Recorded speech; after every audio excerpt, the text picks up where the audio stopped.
Comment entreprendre sans s'épuiser? Bonjour à toutes et à tous, je suis Florent Rousset, coach professionnel. J'accompagne les entrepreneuses zébrées connectées au potentiel à développer leur activité avec sérénité, envie, pour avoir un impact positif. Et aujourd'hui, effectivement, une question essentielle, comment entreprendre sans s'épuiser? Vous l'aurez compris, pour ceux qui sont lancés dans l'entrepreneuriat, que ça demande énormément d'énergie. On doit être au four et au moulin tout le temps, à la fois servir ses clients, si vous vendez des produits ou des services, être présent auprès de ses clients, répondre à leurs demandes, répondre à leurs attentes.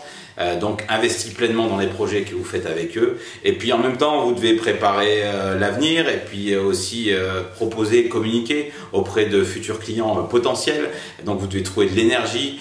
pour aller vers eux, pour traiter leurs futures leurs demandes, et vous devez aussi sans cesse aussi réfléchir à la façon dont vous pouvez améliorer de manière continue vos services. Donc vous pouvez peut-être aussi automatiser certains de vos services, donc vous pouvez aussi innover pour proposer d'autres prestations auprès d'autres public. Et puis vous avez aussi de la compta à faire, de la gestion, peut-être la gestion aussi de personnel si vous avez des gens avec vous au sein de votre équipe, et vous avez des contraintes légales, des contraintes réglementaires. Et puis, sans parler de vos différentes casquettes, si vous êtes maman, si vous avez un conjoint, une conjointe, et différentes autres activités que vous pouvez faire de manière extra professionnelle. Donc tout ça, c'est la théorie du millefeuille, vous savez, le millefeuille avec ses couches qui se superposent, mais malheureusement, contrairement au millefeuille, on a une contrainte, c'est qu'à un moment donné, on n'arrive plus à empiler les couches, et que vous allez très vite atteindre un millefeuille qui va être immangeable, parce que vous ne pourrez pas indéfiniment empiler les couches de cette manière-là, et vous serez toujours soumis à une contrainte de temps, de votre logique de temps. Et du coup, comment entreprendre sans s'épuiser? Parce que ça demande de l'énergie d'entreprendre, ça demande de l'énergie pour faire toutes ces actions, pour faire toutes ces tâches au quotidien, sans compter que vous allez faire des choses qui ne vont pas fonctionner, que vous allez aussi devoir faire face à des échecs, que vous allez devoir faire face à des choses qui vont prendre plus de temps que prévu, des difficultés techniques, relationnelles, humaines, que parfois vous allez avoir beaucoup d'énergie et parfois vous allez en manquer, que vous allez passer des journées parfois interminables à travailler 10, 12 heures, 15 heures, 16 heures par jour,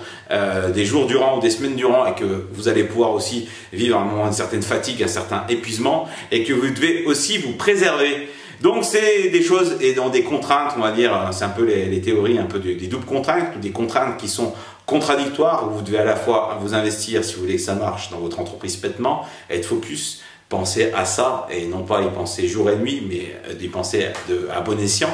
et vous investir pleinement au quotidien avec une vision à long terme dans le développement de votre activité, car vous l'aurez compris, entreprendre c'est une course de fond. C'est un marathon que vous faites sur plusieurs années, et ce n'est pas une course à court terme de sprint où à la fin de la journée, à la fin de votre semaine ou à la fin de votre trimestre, vous allez vous sentir épuisé, sur les genoux, sur les rotules, complètement vidé. Et là, c'est le risque effectivement d'arriver à une fatigue mentale, physique, un épuisement total, et c'est là où on parle de burn-out, vous trouvez plus de sens, vous êtes fatigué, vous n'arrivez plus à trouver les ressources à l'intérieur de vous, et vous avez l'impression d'avancer, de mouliner sans fin, sans vraiment atteindre les résultats que vous souhaitez, et sans arriver à une satisfaction et à des résultats tangibles. Donc oui, entreprendre demande de l'énergie, demande aussi de la gestion de cette énergie-là, et demande du temps et aussi de la gestion de ces temps-là. Donc, je serais curieux de savoir, vous, comment vous faites pour gérer votre énergie,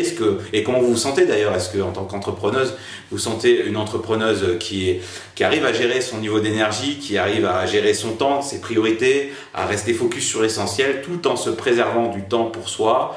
pour ses proches, pour arriver à avoir aussi une vie équilibrée qui ne tourne pas seulement autour de son entreprise, même si c'est chose qui n'est pas facile à faire, notamment au lancement de l'entreprise. Mais c'est un point de vigilance à avoir, je dirais, dès le lancement de l'entreprise. Et donc, comment vous visez ça, vous? Est-ce que vous faites partie de ces entrepreneuses qui vivent à 200 à l'heure et qui carburent et qui ont toujours plein d'énergie, et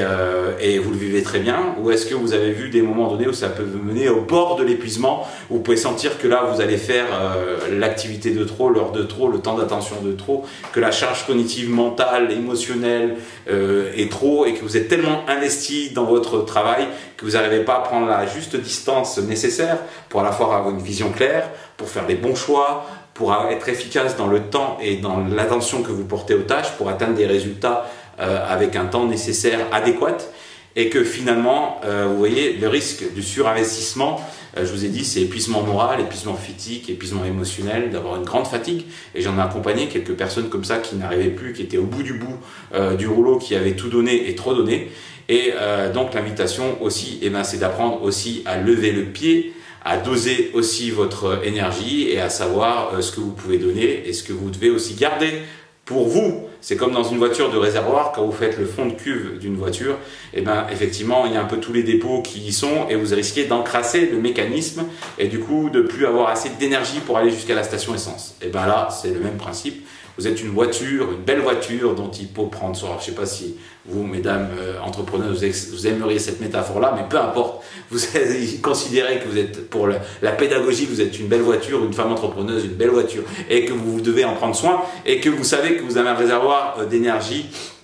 d'attention, de temps et d'énergie à réguler au quotidien, et que ma foi là, si vous allez trop loin, si vous puisez dans la réserve, vous savez que vous avez des risques de ne pas rester au bord de la route, de ne pas arriver jusqu'à la station ou l'aire d'autoroute suivante, et que ma foi vous risquez d'encrasser un peu plus à chaque fois votre moteur lorsque vous puisez sur la réserve, et qu'à un moment donné il faudra faire une plus grande pause, il faudra faire un plus grand entretien plus en profondeur, et il risque d'avoir des petits bobos et que vous puissiez être endommagé aussi à certains endroits. Donc l'idée c'est vraiment, vous pouvez et c'est possible d'entreprendre sans s'épuiser, en dosant son énergie, en étant focus, en mettant son énergie au bon endroit, en ayant des bonnes stratégies, une vision claire, en faisant des choix, en renonçant à certaines activités, ou à certains services, à certaines offres, ou à certains clients qui ne sont pas dans votre cœur de cible, qui ne sont pas dans votre vision stratégique notamment. Donc là je vous donne quelques pistes, et en reconsacrant et remobilisant votre énergie pour vous consacrer à l'essentiel, à ce qui va faire la différence dans votre activité. Et puis c'est aussi savoir se préserver soi et se consacrer du temps pour soi, du temps pour sa famille, et de ne pas tout donner pour son entreprise. En tout cas, j'en connais une, notamment ma femme, qui serait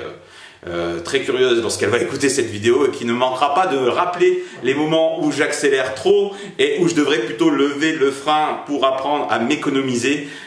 pour retrouver un certain équilibre et entreprendre sans m'épuiser. Voilà ce que je voulais partager avec vous sur ce sujet-là. N'hésitez pas à me dire dans les commentaires, vous, comment vous vivez votre entrepreneuriat. Est-ce que vous arrivez à doser votre énergie pour cela? Et si vous voulez discuter du sujet et voir comment vous pouvez entreprendre sans vous épuiser et en vous préservant du temps pour vous, et surtout arriver à gérer votre énergie pour durer et être un entrepreneur qui construit dans la durée, n'hésitez pas à prendre rendez-vous avec moi sur mon agenda en ligne, sur mon site libertepotentiel.com, dont vous trouverez le lien dans le descriptif. Sinon, comme à la fin de chaque vidéo, n'hésitez pas à cliquer sur j'aime si vous aimez, à vous abonner à cette chaîne, et pour pouvoir avoir un maximum de ressources et un maximum de retours aussi et de conseils que je puisse vous donner. Et j'aurai le plaisir de vous retrouver dans une prochaine vidéo. À bientôt!